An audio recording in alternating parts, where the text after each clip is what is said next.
باب التبکیر والغلس بالصبح والصلاة عند الإغارة والحرب. تبکیر کا ہوتا ہے جلدی کر لینا، جلدی پڑھ لینا اور اندھیرے میں پڑھ لینا صبح کی نماز، یعنی شروع وقت میں ہی پڑھ لینا اور جلدی پڑھ لینا. جلدی سے مراد کیا ہے؟ ایک تو وقت کی جلدی اور ایک یہ ہے کہ بہت لمبی قرات نہ کی جائے. صلاۃ الخوف میں مختصر. عند الإغارة والحرب، جنگ اور تباہی کے وقت اور یعنی حملے کے وقت. اغارہ کہتے ہیں نا حملے کو، حرب جنگ. یعنی بعض اوقات انسان کہتا ہے کہ اب میں جا رہا ہوں، پتہ نہیں اثر کا وقت ملے کہ نہ، ظہر کے وقت پر ہی پھر وہ جیسے اثر پڑھ لے مثال کے طور پر، یا یہ کہ بالکل اول وقت میں ہی، شروع میں ہی، ابھی وقت ہوا ہی ہے، یا ایون وقت سے بھی تھوڑا پہلے اگر وہ پڑھنا چاہتا ہے فجر کی نماز تو اس صورت میں اجازت ہے. یعنی جس طرح لیٹ کرنے کی اجازت ہے اس صورت میں، اسی طرح اس کو جلدی پڑھنے کی بھی اجازت ہے.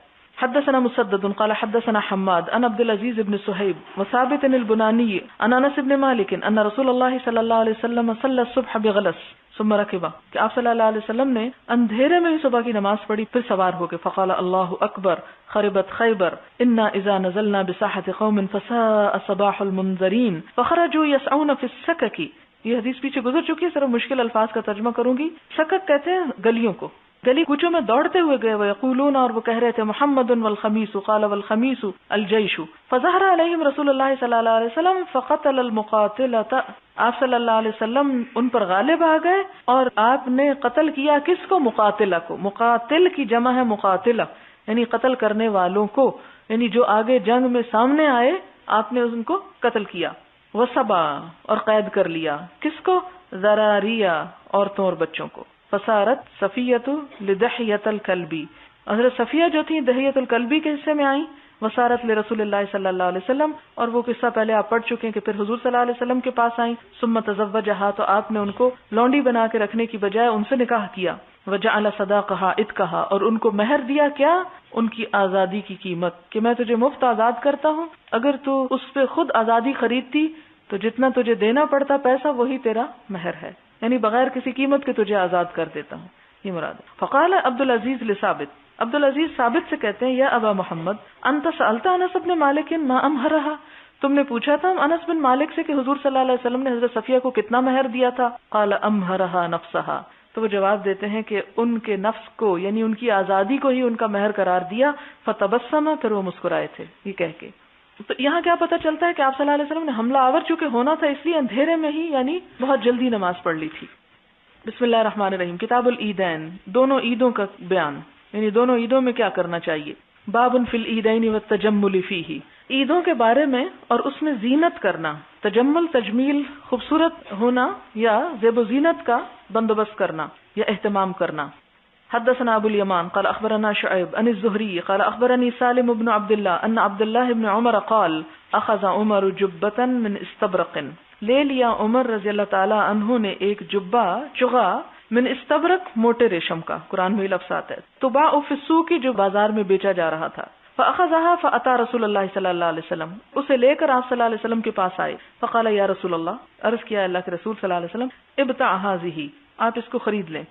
تجمل بها للعید والوفود، آپ اسے عید کے دن پہن کر اور وفد کے آنے کے موقع پر پہن کر زینت اختیار کریں، خوبصورتی اختیار کریں، تجمل جمیل ہو جائیں. فقال له رسول اللہ صلی اللہ علیہ وسلم، تو آپ صلی اللہ علیہ وسلم نے فرمایا، انما هذه لباس من لا خلاق له، یہ اس شخص کا لباس ہے جس کا آخرت میں کوئی حصہ نہیں. فلبس عمر ما شاء اللہ ان یلبس، تو ٹھہرے رہے عمر جب تک اللہ نے چاہا کہ ٹھہرے، یعنی کچھ دیر ٹھہرے رہے. ثم ارسل الیہ رسول اللہ صلی اللہ علیہ وسلم بجبۃ دیباج، کچھ عرصے کے بعد آپ صلی اللہ علیہ وسلم نے دیباج، جو ریشم کی ایک اور قسم ہے، اس کا ایک ریشمی چغا جو تھا وہ حضرت عمر کو بھیجا. فاقبل بها عمر فاتى بها رسول اللہ صلی اللہ علیہ وسلم، عمر اس کو لے کر حضور صلی اللہ علیہ وسلم کے پاس آ گئے. فقال یا رسول اللہ انک قلت انما هذه لباس من لا خلاق له، آپ نے تو کہا تھا کہ یہ اس شخص کا لباس ہے جس کا آخرت میں کوئی حصہ نہیں. وارسلت الی بهذه الجبہ، اور آپ یہ جبہ مجھے بھیج رہے ہیں. فقال له رسول اللہ صلی اللہ علیہ وسلم، تو آپ نے ان سے فرمایا، تبیعها، اس کو بیچ ڈالو، وتصیب بها حاجتک، اور اسے اپنی ضرورت پوری کرو. یعنی ضروری نہیں کہ خود پہنو، کسی کو دے دو. ایک دوست کو بھیج دیا تھا. یعنی بیسیکلی کیا بتایا جا رہا ہے کہ خوبصورتی اختیار کرنا عید کے دن تو اچھا ہے، لیکن مردوں کو عورت نہیں بن جانا چاہیے. باب الحراب والدرق یوم العید، عید کے دن حراب برچیاں لے کے جانا، والدرق اور ڈھالیں لے کے جانا. حدثنا احمد قال حدثنا ابن وهب قال اخبرنا عمرو ان محمد بن عبد الرحمن الاسدی حدثه ان عروة ان عائشة قالت دخلت علی رسول اللہ صلی اللہ علیہ وسلم کہ حضور صلی اللہ علیہ وسلم میرے پاس تشریف لائے، وعندی جاریتانی اور میرے پاس 2 بچیاں تھی، تغنیانی بغناء بعاث وہ گانے گا رہی تھی گانا بعاث کے دن کا. یہ جنگ بعاث ہوئی تھی اوس اور خزرج کے درمیان، 120 سال جاری رہی تھی. 2 بھائی تھے اوس اور خزرج، کسی بات پہ لڑ پڑے، 1-2 دن نہیں 120 سال تک پھر ان کے قبیلے جو تھے وہ لڑتے ہی رہے، ایک دوسرے کے دشمن رہے، یعنی بار بار وہ جنگ بھڑک اٹھتی. اور اس میں شاعروں نے بڑی آگ بھڑکائی شعر کہہ کہہ کے، اور اس میں بڑی بہادری کے کئی شعر تھے اور کچھ اس قسم کے. تو کچھ بچیاں جو تھیں وہ جنگ بعاث کے شعر پڑھ رہی تھیں. فاستجع علی الفراش تو آپ بستر پہ لیٹ گئے، وحول وجہہ اور آپ نے اپنا چہرہ موڑ لیا، وجاء ابو بکر تو ابو بکر آئے، فانتہرنی انہوں نے مجھے جھڑکا. کس کو؟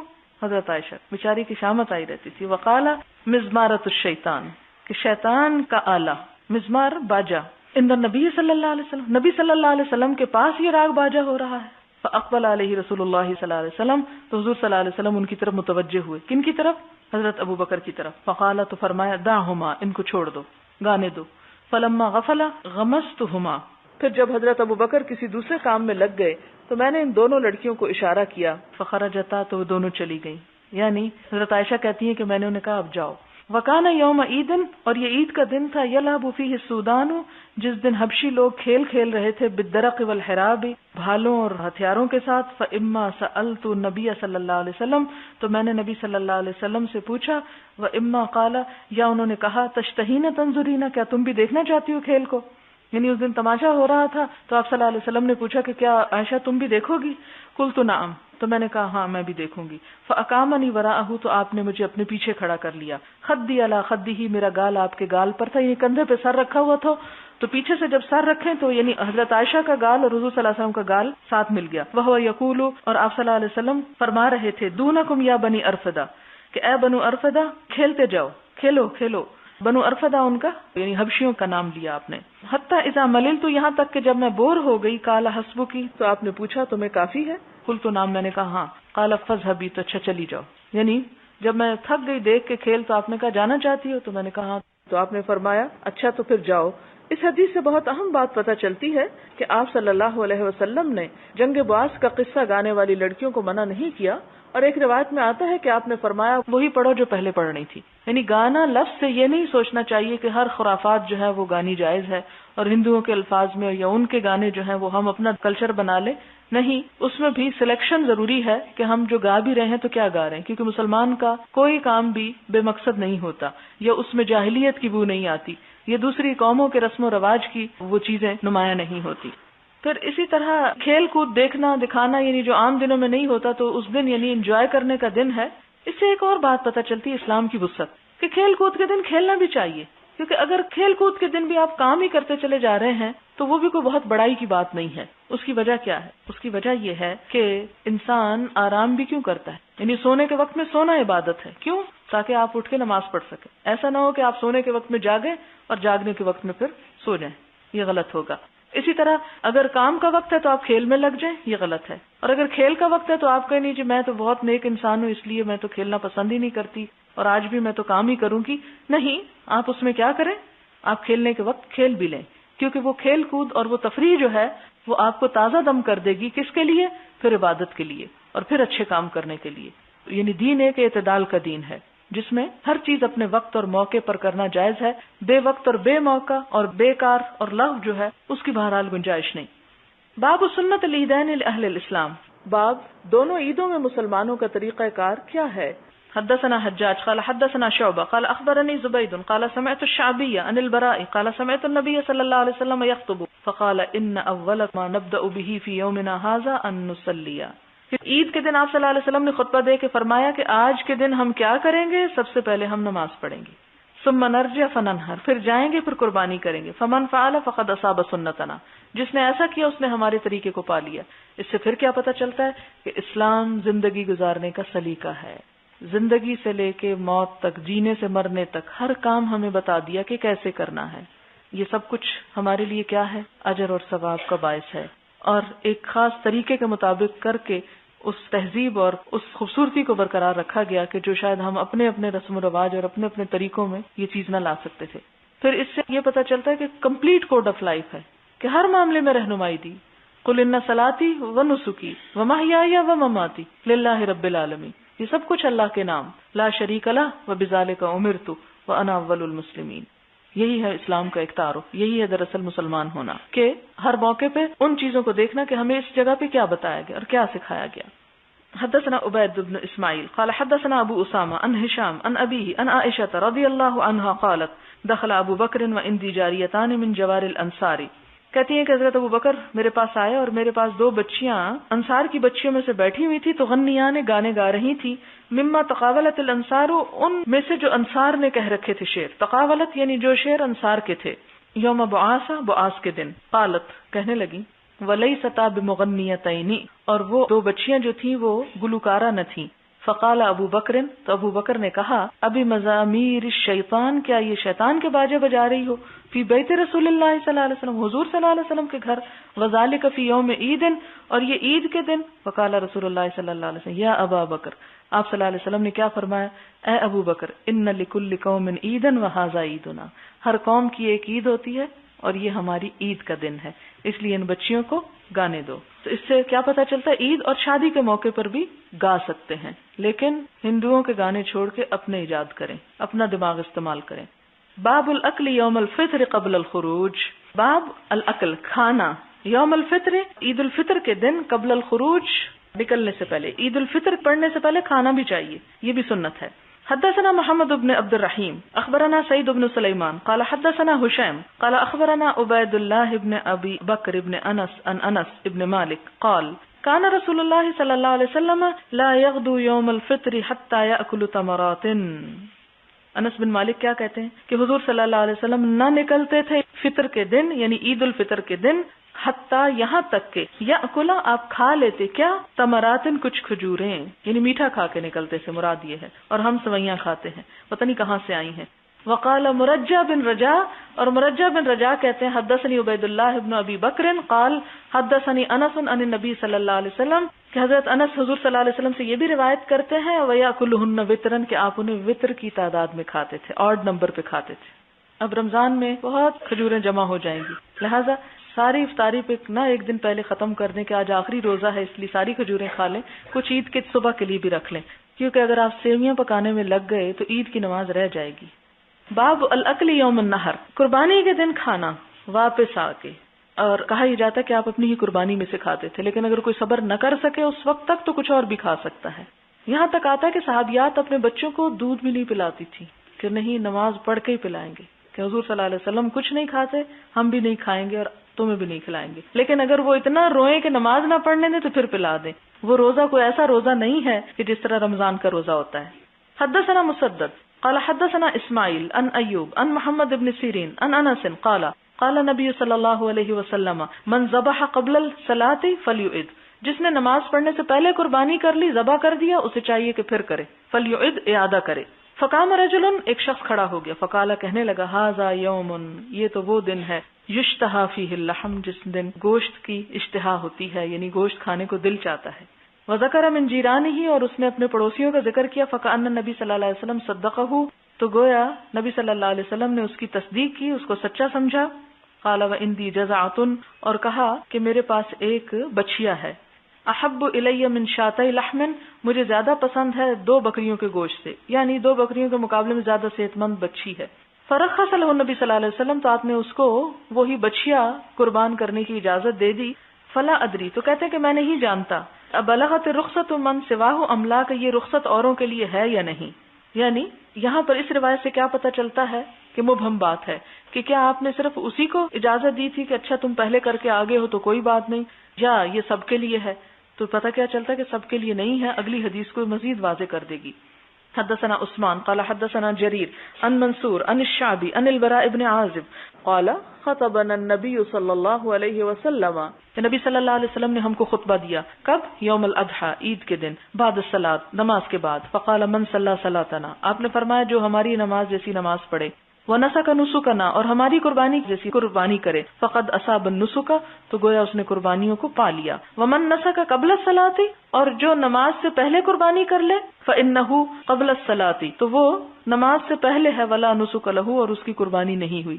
فقال ابو بردہ بن نیار خال البراء، حضرت برا کے ماموں ابو بردہ کہتے ہیں یا رسول اللہ، عربی میں خال ماموں کو کہتے ہیں، یا رسول اللہ فانی نسکت شاتی قبل الصلاۃ، کہ میں نے تو اپنی نماز سے پہلے ہی بکری قربان کر لی، وعرفت ان الیوم یوم اکل و شرب، اور مجھے پتا تھا یا میرا خیال تھا کہ یہ دن تو کھانے پینے کا ہے، واحببت ان تکون شاتی اول شاۃ تذبح فی بیتی، اور میں نے یہ چاہا کہ سب سے پہلے میرے گھر میں جو قربانی ہو وہ میری ہی بکری کی ہو، فذبحت شاتی، تو میں نے اپنی بکری ذبح کر لی، وتغدیت، ناشتہ کیا، قبل ان آتی الصلاۃ، اس سے پہلے کہ میں نماز پڑھنے آؤں، یعنی اندھیرے میں ہی سب کچھ کر لیا۔ قال شاتک شات لحم، آپ نے فرمایا کہ تمہاری بکری بس گوشت کی بکری ہے، یعنی عام گوشت بنا ہے اس سے۔ فقال، تو اس شخص نے کہا یا رسول اللہ فإن عندنا اناقا لنا جزعة هي احب الی من شاتین، اس نے کہا کہ یا رسول اللہ میرے پاس 1 سال کی بچیا ہے جو گوشت کی 2 بکریوں سے زیادہ مجھے اچھی لگتی ہے، افتجزی انی، کیا وہ مجھ سے پوری ہو جائے گی، یعنی میری طرف سے اس سے قربانی ادا ہو جائے گی، یعنی بکری تو میں کر چکا ہوں، اب 1 بچیا کھڑی ہے، اگر میں وہ کر دوں تو کیا ہو جائے گا ایسے؟ قال نعم، آپ نے فرمایا ہاں، ولن تجزی عن احد بعدک، لیکن تیرے بعد کسی اور کے لیے یہ کفایت نہ کرے گی۔ کیوں؟ اس سے کیا پتہ چل، 2-3 باتیں پتہ چلتی۔ ایک تو یہ بات پتہ چلتی ہے کہ اس شخص نے عید کی نماز سے پہلے قربانی کر لی تھی، تو آپ نے اس کو کیا حکم دیا؟ دوبارہ قربانی کرو۔ دوسری بات کیا پتہ چلتی ہے کہ اس شخص کے پاس اب دوبارہ قربانی کرنے کے لیے جو تھی وہ مکمل قربانی نہ تھی بلکہ چھوٹی تھی، بچیا تھی، کیونکہ قربانی میں بکری کا دوسرے سال میں لگا ہوا ہونا ضروری ہے، اور 1.25 سال یا 1.5 سال کی بکری جو ہے وہ اس عمر کو پہنچتی کہ جس کی قربانی کی جا سکے، اس سے پہلے چھوٹی جو ہے اس کی نہیں ہوتی۔ کہتے ہیں کہ کچھ دانتوں کا بھی حساب ہوتا ہے، کتنے دانت اگ چکے ہوں۔ تو اب ایسی صورت میں آپ صلی اللہ علیہ وسلم نے اس کو کیا کہا کہ ہاں تم چونکہ ایک پہلے کر چکے اور اب دوبارہ کرو، لیکن کسی اور کے لیے اجازت نہیں، یہ رخصت تمہارے لیے خاص ہے۔ پیچھے میں آیا تھا نا کہ پتہ نہیں اس کے لیے خاص تھی کسی اور کے لیے، تو وہ صرف انہی کے لیے خاص تھی۔ کیا پتہ چلتا ہے کہ قربانی دوبارہ کرائی لیکن وہ مکمل جانور نہیں تھا، تو کم جانور کا بھی کرنے سے ادا ہو گئی، لیکن آپ نے سب کے لیے اس کی اجازت نہیں دی۔ باب الخروج الی المصلی بغیر ممبر، بغیر ممبر کے عیدگاہ کی طرف جانا، یعنی عید چونکہ شہر سے باہر پڑی جاتی کھلی جگہ پہ، اور وہاں پر تو ممبر لگائے جانے مشکل ہے یا تکلیف میں ڈالنے والی بات ہے، تو اس سے پتہ چلتا ہے کہ عید کا جو خطبہ ہے وہ ممبر کے بغیر بھی دیا جا سکتا ہے۔ حدثنا سعید بن ابی مریم قال حدثنا محمد بن جعفر قال اخبرني زید بن اسلم عن ایاز بن عبد الله بن ابی سرح عن ابی سعید الخدری قال قال النبی صلی اللہ علیہ وسلم یخرج یوم الفطر والاضحى، کہ آپ صلی اللہ علیہ وسلم عید الفطر اور اضحیٰ کے لیے نکلتے الی المصلی، عیدگاہ کی طرف، فاول شیء یبدأ به الصلاۃ، تو پہلی چیز جس سے آپ ابتدا کرتے وہ نماز تھی، ثم ينصرف، پھر آپ سلام پھیر جاتے، فیقوم مقابل الناس، پھر آپ لوگوں کے سامنے آ جاتے، والناس جلوس، لوگ بیٹھے ہوتے، علی صفوفہم، اپنی صفوں میں، یعنی خلط ملط نہیں ہوتے تھے، گڑبڑ نہیں مچا دیتے تھے، بلکہ نماز کے بعد کیا ہوتا، لوگ اپنی اپنی صف پہ بیٹھے رہتے اور آپ صلی اللہ علیہ وسلم ان کی طرف توجہ کر کے خطبہ ارشاد فرماتے، فیعظہم، ان کو نصیحتیں کرتے، ویوصیہم، وصیتیں کرتے، ویأمرہم، اور ان کو حکم دیتے، فإن کان یرید ان یقطع بأسا قطعہ، پھر اگر کسی لشکر کو بھیجنے کا ارادہ ہوتا تو اس کو بھیجتے، بعث یعنی لشکر مراد ہے، یعنی کسی لشکر کو روانہ کرنا ہوتا تو روانہ کرتے، او یأمر بشیء امر به، یا آپ کسی چیز کا حکم دینا ہوتا تو اس کا حکم دیتے، ثم ینصرف، پھر آپ چلے جاتے، کیونکہ ایک بہت بڑا اکٹھ ہوتا تھا، اس موقع سے فائدہ اٹھا کر آپ اہم اعلان وہاں پر کر دیا کرتے تھے۔ فقال ابو سعید فلم یزل الناس علی ذلک، ابو سعید کہتے ہیں کہ لوگ اسی حال پر رہے، حتی خرجت مع مروان، یہاں تک کہ میں مروان کے دور میں، مروان مدینہ کا حاکم تھا، ان کے ساتھ نکلا، وہو امیر المدینہ، اور وہ مدینہ کا امیر تھا، فی اضحی و فطر، یاد نہیں یا تو عید الاضحیٰ تھی یا فطر، فلما اتینا المصلی، جب ہم عیدگاہ کے پاس آئے، اذا ممبر بنا ہو کثیر بن السلط، تو دیکھا کہ کثیر بن سلط نے ایک ممبر بنا دیا ہے، یعنی پہلے ممبر نہیں ہوتا تھا حضور کے زمانے میں، مروان نے ایک اور رسم نکالی کہ ممبر بنوا لیا، فاذا مروان یرید ان یرتقیہ قبل ان یصلی، تو میں نے دیکھا کہ مروان اس پہ چڑھنا چاہتا ہے نماز سے پہلے ہی، یعنی خطبہ دینا چاہتا ہے نماز سے پہلے ہی، فجبستہ بثوبہ، صحابی کہتے ہیں کہ میں نے اس کو اس کے کپڑے سے کھینچ لیا، فجبدنی، تو اس نے بھی مجھے کھینچا، یعنی ذرا کھینچا تانی ہوگی، فرتفع، لیکن چڑھ گیا، فخطبہ، خطبہ دیا، قبل الصلاۃ، نماز سے پہلے، فقلت له، تو میں نے اس سے کہا، غیرتم واللہ، اللہ کی قسم تم نے بدل ڈالا سب کچھ، فقال ابا سعید قد ذهب ما تعلم، مروان نے کہا ابو سعید جس زمانے کو تم جانتے ہو وہ چلا گیا، یعنی حضور صلی اللہ علیہ وسلم کی سنت، فقلت ما اعلم واللہ خیر مما لا اعلم، میں نے کہا کہ خدا کی قسم جس زمانے کو میں جانتا ہوں وہ اس زمانے سے بہتر ہے جس کو میں نہیں جانتا، یعنی یہ جو موجودہ جو کچھ ہو رہا ہے. فقال ان الناس لم يكونوا يجلسون، وہ کہنے لگے کہ بے شک لوگ نہ بیٹھا کرتے تھے، لنا ہمارے لیے، بعد الصلاۃ نماز کے بعد، فجعلتها قبل الصلاۃ تو میں نے اس کو نماز سے پہلے ہی کر دیا. اس میں قصہ مختصر یہ ہے کہ حضور صلی اللہ علیہ وسلم کے زمانے میں خطبہ عید کی نماز کے بعد ہوتا تھا. مروان نے خطبہ عید کی نماز سے پہلے شروع کر دیا. کیوں؟ اس لیے کہ ان لوگوں کے جو لوگوں کے ساتھ تعلقات کی خرابی تھی، اس کی وجہ سے لوگ نماز تو ان کے پیچھے پڑھ لیتے، بات نہیں ان کی سننا چاہتے تھے. تو انہوں نے کہا کہ جب تک نماز شروع نہیں ہوتی تو لوگ جائیں گے نہیں، نماز کے انتظار میں بیٹھے ہیں، اس موقع سے فائدہ اٹھا کے خطبہ ہم پہلے ہی دے دیتے ہیں. تو یہ ترتیب انہوں نے بدلی جو کہ سنت کے خلاف تھی. لیکن افسوس کہ اب بھی بعض جگہوں پہ حضور کی سنت کو فالو نہیں کیا جاتا، مروان کی سنت کو فالو کیا جاتا ہے، کیونکہ مجبوریاں بھی مروان جیسی ہیں. سوال ہے، کتاب الجمعہ میں ہم نے پڑھا کہ جب امام خطبے کے لیے مسجد میں آ جاتے تو حاضری لکھنے والے فرشتے بھی مسجد میں آ جاتے ہیں اور خطبہ سنتے ہیں. کیا اس کا مطلب یہ ہے کہ اس کے بعد جتنے بھی لیٹ نمازی مسجد میں داخل ہوتے ہیں ان کی نماز قبول نہیں کی جاتی؟ نہیں، اس کا یہ نہیں مطلب کہ نماز قبول نہیں ہوتی. اس کا مطلب یہ ہے کہ وہ سابقون میں شامل نہیں ہوتے، اجر کے لحاظ سے وہ نہیں ہوتے جو فالسابقون السابقون ہوتے ہیں. یعنی باقی نماز تو ہو جاتی. مثال کے طور پر یہ ایسا ہی ہے جیسے ایک کلاس میں ایک شخص فرسٹ سیکنڈ تھرڈ آیا، اس کا یہ مطلب نہیں کہ باقی سب فیل ہیں، وہ بھی پاس ہیں لیکن وہ صرف پاس ہیں، جبکہ ان کو ایک خاص درجہ اور مقام ملا ہے.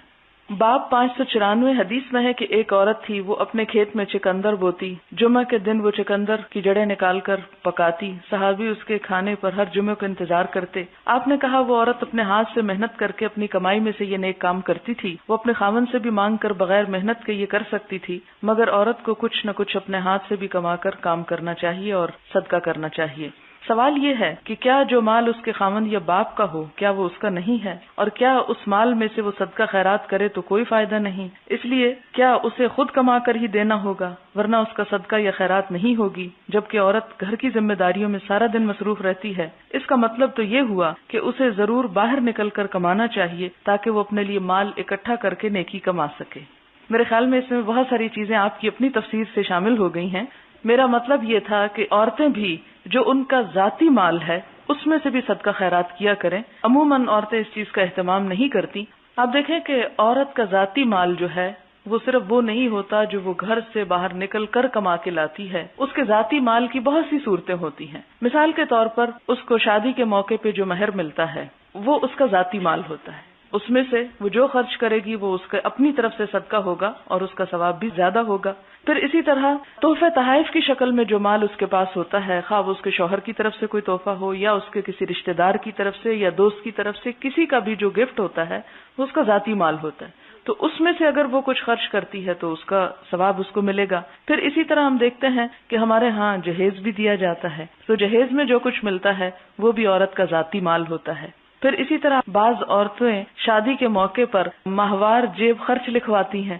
کئی علاقوں میں خاص طور پہ رواج ہے کہ جی مہینے کا کیا ملے گا عورت کو، وہ مہر کے ساتھ ایک رقم باندھ دی جاتی، جی 500 1000 یا کچھ، جس کو آپ دوسرے لفظوں میں پاکٹ منی کہہ سکتے ہیں. وہ اس کا ذاتی مال ہوگا جس میں سے وہ جتنا خرچ کرے گی اس کو ثواب ملے گا. اس کے علاوہ جو روزمرہ شوہر گھر کی ضروریات میں خرچ کرنے کو دیتا ہے تو اس میں سے عورت اگر گھر پہ بھی خرچ کرتی ہے، کوئی دروازے پہ فقیر آ جاتا ہے اس کو دیتی ہے، اگر کوئی رشتہ دار ضرورت مند آ جاتا ہے اس کو دیتی ہے. اور یہ اس حد میں ہے کہ جس سے وہ شوہر کی رضامندی کے ساتھ یا اس کے باہم مشورے کے ساتھ وہ خرچ کر رہی ہے. تو وہ بھی ایک اور حدیث آئے گی جس میں پتہ چلتا ہے کہ ایک عورت جب شوہر کے مال میں سے بھی خرچ کرتی ہے تو بھی اس کو ثواب ملتا ہے، لیکن جتنا ذاتی مال کا ہوتا ہے اتنا نہیں ہوتا اس سے، یعنی دوسرے درجے پہ. اور اس میں آپ دیکھیں کہ شوہر اگرچہ براہ راست اس کو خرچ نہیں بھی کر رہا ہوتا، پھر بھی جب عورت اس کے مال میں سے کرتی ہے یا باپ کے مال میں سے کرتی ہے اس کی رضامندی، اور رضامندی سے مراد نہیں کہ ایک ایک پیسے کا پوچھا جائے، رضامندی یہی ہے کہ شوہر گھر سے جا رہا ہے اور بیوی کو کچھ پیسے پکڑا کے جا رہا ہے کہ یہ گھر کے لیے استعمال کر لو،